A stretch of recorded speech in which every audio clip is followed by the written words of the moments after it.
Let's speak now to Mike Buckley, who's a former Labour Party advisor. Mike, welcome to the programme. Am I right in thinking, Mike, that you're actually going to be standing in the forthcoming election, whenever that may be? No, I'm not. You're not. No, lots of my friends and colleagues are standing, and I will be supporting them, obviously. Now, do you agree with what David Lammy is saying here? Philip's saying that actually, as noble as it may seem in the effort to, realise the dream of a two-state solution, that calling for the recognition of a Palestine as a state now is only giving succor to terrorists.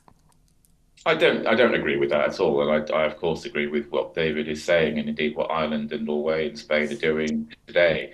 And the peace process has been stalled for decades now, and it has to move on. The only way for that is for change to happen. That isn't happening, unfortunately, from the Israeli government side.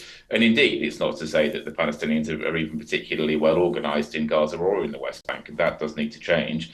But what can be done by the international community is to say that the state of Palestine exists, and it's a pledge that the international community will do what it can to put the work in, working with Israel and working with Palestinian leaders, of course, other than Hamas, to move the peace process forward when the situation allows. Well, you say when the situation allows. I think critics of David Lammy coming out and saying this would say that the situation isn't particularly allowing it right now. We've got a live war going on with a very high casualty rate. We have a terrorist organisation who's gone into Israel. They don't particularly want Israel to exist. They might want Palestine to exist. I don't think they want to give the same recognition to their neighbours. And so it's a very delicate time right now. And now isn't the moment in which to start sort of seemingly, some might say, even though David Lammy might argue the opposite, seemingly start taking sides.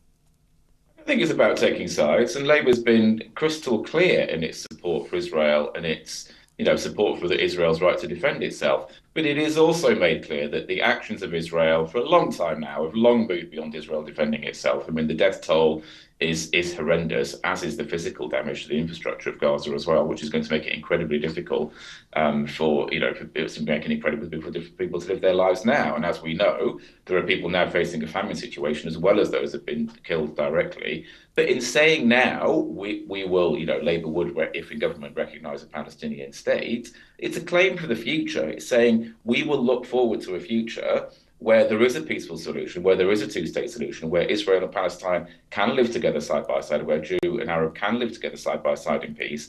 That is the future we want to move towards, and this is the pitch towards that future. But it is also, admittedly, a challenge to the Israeli government to say the current situation is not tenable. We have to look forward to something that is different, to something's better, but actually something that is better both for Jew and for Arab, both for Israel and for Palestine, because the current situation, clearly it's not tenable for the Palestinians, but it isn't tenable for the Jewish people in Israel and Palestine either. Thank you so much for giving me your thoughts on that. I mean, I would sort of say to David Lammy, great, if you want to recognise Palestine as a state, who should be in charge of that state? Because would it be Palestine, would it be Hamas running it? And is that an ideal outcome? Now, let's talk about domestic politics. A poll has shown that voters believe Sir Keir Starmer has a better plan for the economy. That's a turnout for the books. Normally, the Conservatives have dined out on being the ones who can be trusted when it comes to what is in the nation's coffers. Voters seem to think he has a better plan for the economy. What is that plan? Keir Starmer's plan for the economy, well, it's to get growth happening. I mean, as you know, the last 14 years, we're not just talking about the last couple of years, since Liz Truss, but actually over the last 14 years, our economy has stagnated, which is one of the reasons why people are feeling so poor now. Wages haven't gone up meaningfully since 2008, which is an incredibly long time and is a historical aberration. And as you know, when the economy is doing less well, there's less money going into the coffers. But I mean, that is all true. We all want to see growth in the economy, and it's great that, the leader of the Labour Party says he also wants to see growth in the economy. That makes absolute sense. How is he going to do it? Well, he's going to work with the business community. I mean, you would have seen a swathe of Labour shadow ministers, Rachel Reeves and Johnny Reynolds and many others, reaching out to the business community, learning from the business community about what they want government to do, what they need. What do they want to do? What lessons has he learned? What has he learned from the business community that he's going to put in place? Well, they've learned that the business community wants support. I mean, there are a range of problems that they need dealt with. We have labour shortages, we have skill shortages. So what does that mean? More immigration to fill up those shortages?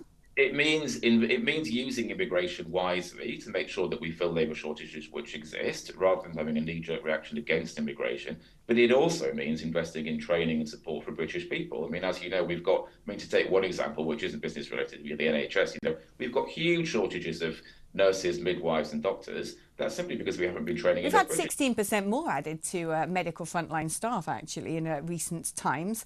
Well, we're still, I think, about 50,000 doctors below what we need, and I think more than that in terms of nurses. That's partly because we've got an aging population, as in the proportion of older people in the population getting greater, and also You say that Sir Keir Starmer would use immigration wisely to fill up gaps in the labour market. A slightly different tune being sung by the Conservative Party, who are now saying they want sort of a Britain first attitude amongst businesses to make sure that those people sitting on welfare are brought back into the employment marketplace. What I worry about is, if we're trying to sort of use immigration to fill up those shortages, we had a gross inward migration of way over 1 million people last year. That's an extraordinary amount. And even the OBR themselves, when they looked at the level of employment among those coming in, it was no different from the domestic population when it comes to productivity. Is that not sort of adding a strain to things such as public services and the NHS?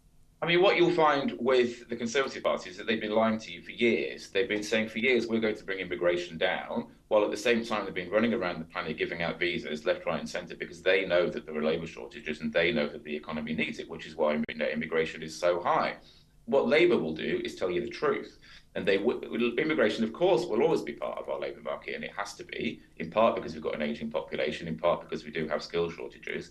But they will also invest in the education and the training, which has been sorely lacking over the last 14 years, to make sure that the British workforce is as skilled up as it can be. They will also, of course, invest in the NHS, which will get people off long-term sick and back into the labour force, which is, of course, necessary. I mean, look, I fully agree with you that I feel like the Conservative Party have gaslit me for the past 14 years. But it sounds to me that a lot of these promises are the similar sorts of platitudes that you hear from the Conservative Party in repeated manifestos that they're going to promise. They sound to me like the obvious things that any government would say to its people. We're going to make sure healthcare's okay. We're going to make sure that education has support. We're going to listen to business. We're going to grow the economy. Well, that's all very noble and good. And I say, great, that is what we all want to see happen, which sadly has been in a deficit, one might say, for the past decade and a half. But I want to know how. I don't feel like there's been any significant meat on the bones when it comes to what Sir Keir Starmer's saying he would do, how he could do it.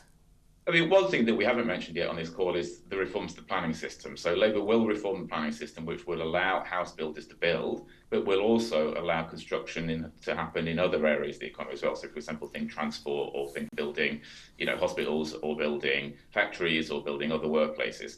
And planning and building has been severely restricted by this government over the last 14 years, which again has been an inhibitor on our economy. And we will have heard hundreds of times house builders, for example, coming on the media and saying, look, we want to build, but we simply can't because of the planning regulations. So Labour will liberalise the planning regulations. That will mean that people right. have homes. Does Labour come out with any sort of estimate of how many houses that they intend to build on an annual basis? I can't remember the number off the top of my head. I think it's 300,000, but don't take that as gospel. I would just the problem a lot of people listening will have with this is I believe it's actually minimum 250,000 new houses a year just to keep up with the rate of immigration alone. Over 60% of properties in London are owned by foreigners. I mean, look, I'm 40 years old and I'm still renting. No chance of me getting on the housing ladder unless Talk Towers decide to start paying me £1 million a year. But a lot of people be worried. I mean, I'd say the people of Cirencester right now are pretty concerned because the government have proposed huge amounts of house building in that part of the Cotswolds. I think it's around 132,000 new homes between Cirencester and Kemble. And they're saying, well, look, we don't have enough doctor surgeries in this area to deal with, the ill health in our particular community right now. And you want to stick up, over 100,000 new houses here. This is going to have a huge impact on the way people look at, their services locally. Is the answer to not sort of really clamp down on immigration and say, look, we've got enough of the would-be workforce is sitting at home idle, and they're the ones that need to come back in. It's not necessarily all about house building, albeit that definitely needs to be done, but everything else has just gone out of control. Well, I'm glad you mentioned that. And indeed, the houses that have been built, I mean, this government hasn't built anywhere enough housing, and we all know that. And that's one of the reasons why we do have this major housing crisis that we have. There isn't enough supply, therefore prices have skyrocketed, which means that lots of people, including yourself, aren't able to buy a house, which is awful, because it inhibits people's ability to start families, to feel rooted in their communities, all of these things. But even when this government has built housing, you're right, they haven't put in the social infrastructure, whether that's GPs or dentists or even just corner shops, that people need to be able to live full lives. But with the liberalised planning reforms, and with the government being able to work closely with elected Labour mayors and with councils, all of that will happen. So you will have new communities. I mean, yesterday, Angela Rayner, for example, was talking about starting new towns, as it's happened back in the 60s with Milton Keynes and other places like that. And that will provide new places for people to live, where they want to live, where they can build a home and build a history and build a community. And that, of course, is what people want and what people are so often inhibited from having. Mike Buckley, thank you ever so much, former Labour Party advisor.